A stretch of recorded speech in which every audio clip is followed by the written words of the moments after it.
All right, so this is a suggestion via a channel member. The name of the video is Iran issues a fatwa to end Trump. We're not going to go ahead and put that correct word there, guys, but you get what I'm saying, hopefully. Apparently, they're putting a hit out on this man. That's the sound of it here.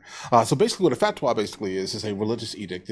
It means that it is ordained by God, let's say, that it is mandatory that anyone who shares the same faith, follows the command, basically, if that makes any sense here, to end Trump. This is big news, okay? Because this is now obviously going to spread throughout the entire Muslim world, and along with there may be some individuals in the United States of America who may be attached to some type of sleeper cell or all the things that basically the FBI is currently speaking about, kind of regarding individuals that are inside of the United States of America that are associated in any manner to Iran, Hezbollah, Hamas, etc., right? But let's go ahead and jump into this video immediately, see where this takes us, guys. This is a suggestion via a channel member. Iran's Grand Ayatollah has issued a fatwa for the assassination of President Donald Trump. So is this simply rhetoric, or do recent ICE arrests show that Iran is exporting its Islamic revolution to America's shores? Well, Alexandria Pelosi, Director of Government Relations at FDD Action, joins us now. So Alexandria, what can you tell us about this fatwa? Thanks for having me, Raj. You know, this fatwa, or a religious edict, was issued by Iran's top Shia cleric, and his name is Shirazi. He issued this on June 29th, saying that the Muslim world needed to unite and assassinate President Trump. Jeez. This is not the first time. Here we go again, right? And I think, if anything, this shows that the bombing of Iran's nuclear facilities had no effect on this regime. It's not merely rhetoric, what they're saying, to kill the president. To a certain extent. It is something that they truly believe and they want carried out. And time again, they are saying what we need to believe. So there's been... Yeah, guys, the problem is that they kind of live within a delusion consistently. Like, if you pay a good amount of attention to what's kind of going on specifically within Iran and listen to what the Supreme Leader generally says here, you'll start to realize that they live in a deluded state pretty consistently. Do I believe that this is something that they absolutely, in fact, want? Yeah, because it kind of makes the narrative that they consistently try to push specifically to the people and those around them, right? It destroys it. You're not all powerful, bro. In fact, you got completely, nearly annihilated by Israel by themselves. Right? Just understand that for a second here. You had to basically lie to your people and say you absolutely obliterated, for the most part, our base in Doha, Qatar. That did not happen. All right, it didn't happen. In fact, the Supreme Leader warned the ruler of Qatar that this was actually going to be happening. Right, so that made it so we can get the American citizens specifically out of the base before they launched a symbolic attack on our base, guys. And I hear you, but there's a certain amount of things that need to be taken serious. Let's say, obviously, any type of threat like this needs to be definitely taken serious. It needs to be looked into, right? But guys, take it with a grain of salt, because the Supreme Leader, specifically the Ayatollah, just says whatever he needs to say to kind of galvanize his base. Been some recent ICE arrests of Iranian nationals in the United States that has raised some red flags. What can you tell us about these guys, and how does it all relate? Yeah, so 11 Iranian-connected individuals were arrested by ICE. And we know that Secretary Kristi Noem of the Homeland Security has been warning of this. She's made public statements saying that there was sleeper agents from Iran in the United States. A lot of this happened under President Biden. And we know after the events of 10/7 that the security on the border was heightened. And in that moment, a couple days after 10/7, there were already individuals that were arrested. And so if they were catching these individuals because they raised their awareness of what was going on after 10/7, how many were left in the United States? And we're seeing that play out right now. So I think for a lot of folks, this fatwa from Iran, these people from Iran that are, here in these sleeper cells, it kind of feels like, to some people, like a little bit of a paper tiger. Like, is this really a threat, Or is this just kind of posturing, saying what you need to say, doing what you need to do? I think a lot of folks are wondering, is Iran just, kind of, again, Being rhetoric, Iran? or are they actually trying to harm the United States? Will they actually try to assassinate the president? Guys. I think we need to take them at their word. If not, it's a wait and see game. And you cannot do that with the #1 state sponsor of terror. That is what they valid. seek to do. That's That's what valid. they put their money behind. Yeah, but understand they could also do all types of, let's say, terror without actually doing anything, because again, what are they doing here?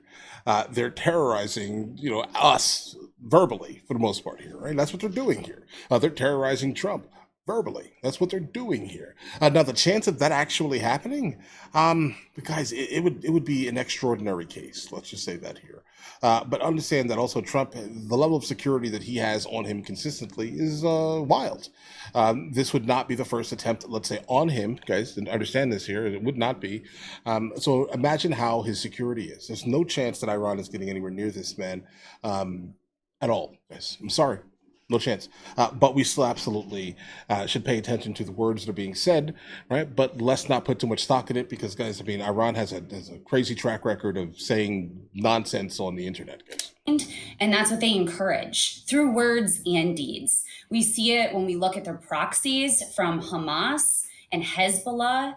And we also see that they've tried to carry out assassinations of public officials in the United States. They've violated U.S. sovereignty. And if they're going to do it then, of course they're going to do it now.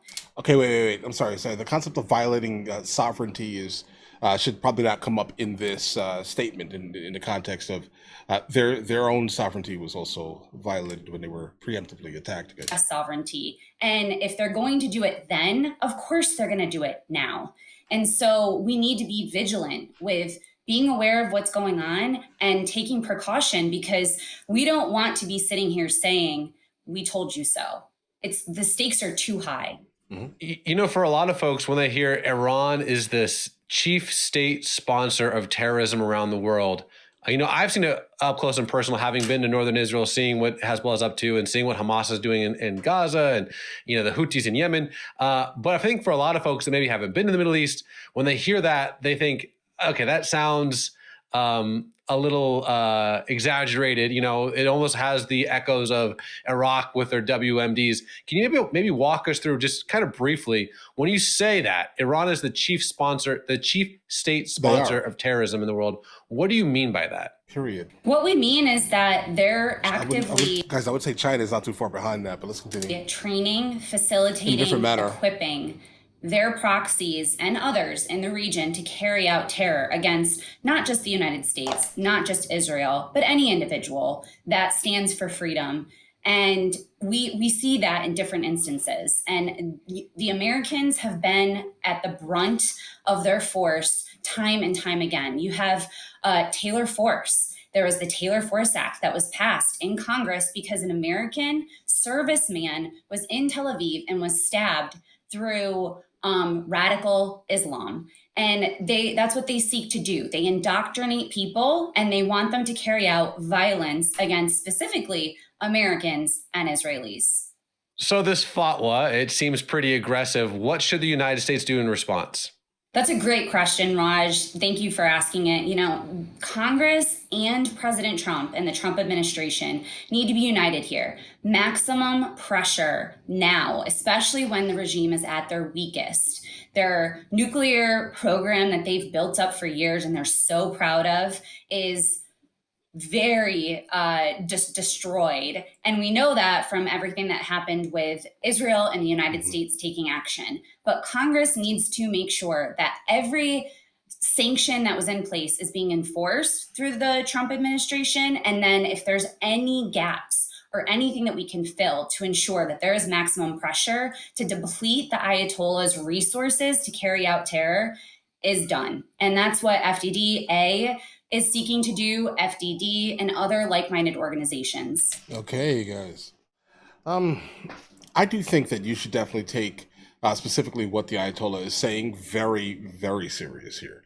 Listen, I've been to a lot of countries. To be honest, most of the countries on Earth I've encountered, most of them.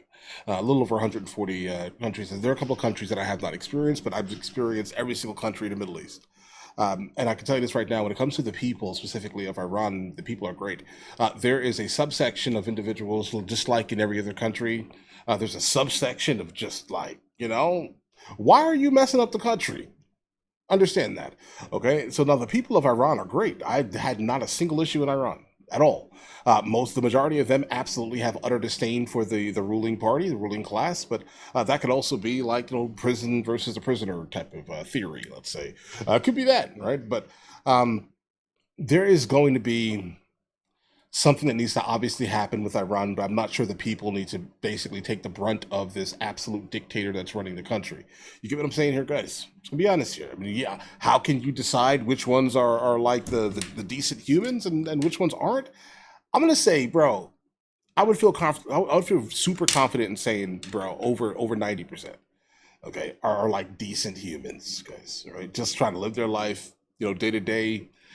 This is not. I'm not trying to spread any type of craziness here. I'm just trying to say that you need to understand that there are actual humans involved in this, separate from whatever leadership is running the nation, guys. Okay, just understand that it's not the people, it's the party. You know what I mean? But all right, listen, guys. You guys all have an absolutely amazing day. Let me know in the comments what you guys think. If you guys are new here, please like and subscribe. In the meantime, I will catch you guys later.